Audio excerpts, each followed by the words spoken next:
I have had the privilege to coach Little League Baseball the last 8 seasons while driving my hero and favorite all-time player to each and every game.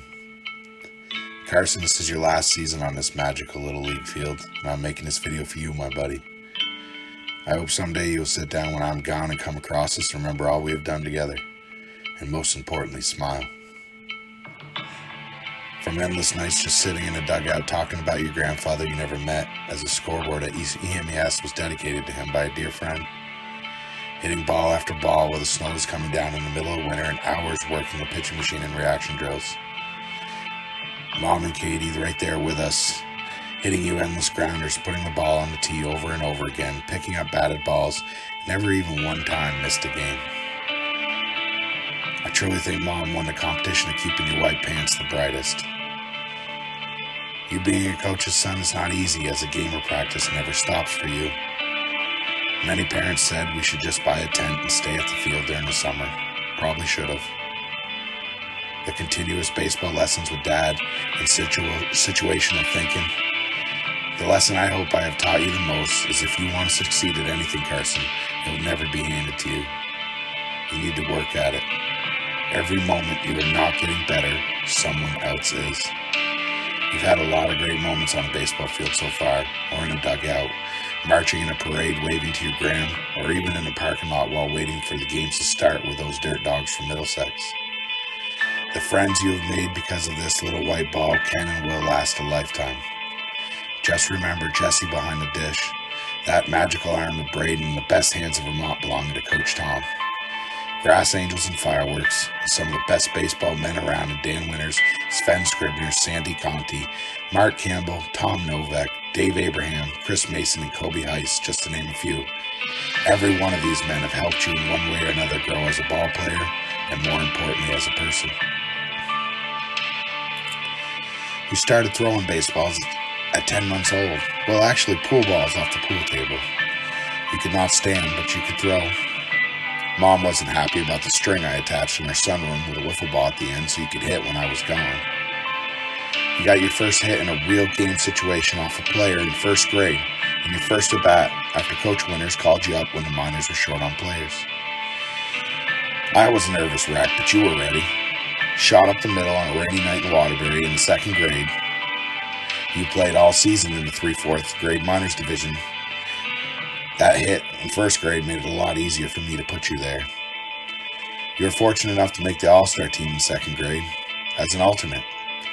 You quickly were added to the team when another player decided not to play, and the All-Star season was the most magical time. I saw the way you looked up to those older kids, and I knew right there and then that you had the baseball bug, and you were falling in love with the game just like I have. The All-Stars showed you the game under the beauty of those bright lights in St. Johnsbury and with the pressure only All-Stars brings. You followed up in third grade playing minors and made the minors All-Star team again. You played your first game in the majors as a call-up there. Coach Winters again stopped by the house and called you outside to give you the news as a third grader was getting a chance with the big boys.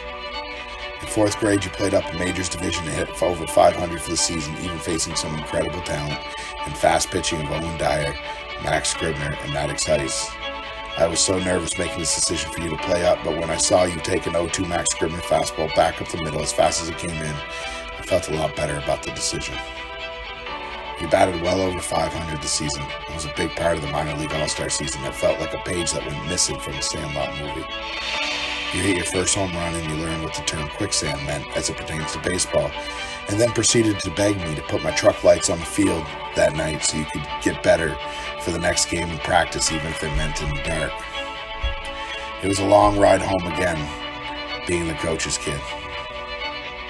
The next 2 years I watched you grow in the majors division to become one of the most all-around players I've ever seen at this age. You field all 9 positions. You have a quick release. You hit for contact and power. Watching you on a base pass scares the heck out of me, but you change the game with a delayed steal and overall speed, often pushing the defense to the limit. I even witnessed you jump over a tag successfully in a big moment at second base in All-Stars when a throw beat you to the bag by 6 feet. What imagination. In 6th grade, you really stepped up as a pitcher, constantly playing up. Your innings at this position was limited. You wield 4 legit pitches and your control is outstanding. You learn the impact of changing speeds and realize pitching is more than just speed. You went the whole season on the mound without walking anyone. You drove in winning runs with the game on the line in our playoff game to send our team to the ship. Then proceeded to shut the heart of the team's order down in the 6 on 6 pitches. You cleared 700 this season at the plate, and with many home runs, triples, and then double in almost every at-bat, you simply dominated. A little poetic justice. On the same field you got the first hit in first grade, you took your last regular season at bat, this time clearing the bases as they were loaded with a shot down the third baseline. You were a 5-time Little League All-Star, and this year, your 6th grade year, you had everyone coming for you as you are the benchmark of how to play the game and look up to you as you looked up to the older kids during that first All-Star experience. I had a coach in our league text me, "It's nice when we play Carson. We tell our guys, watch how he does it."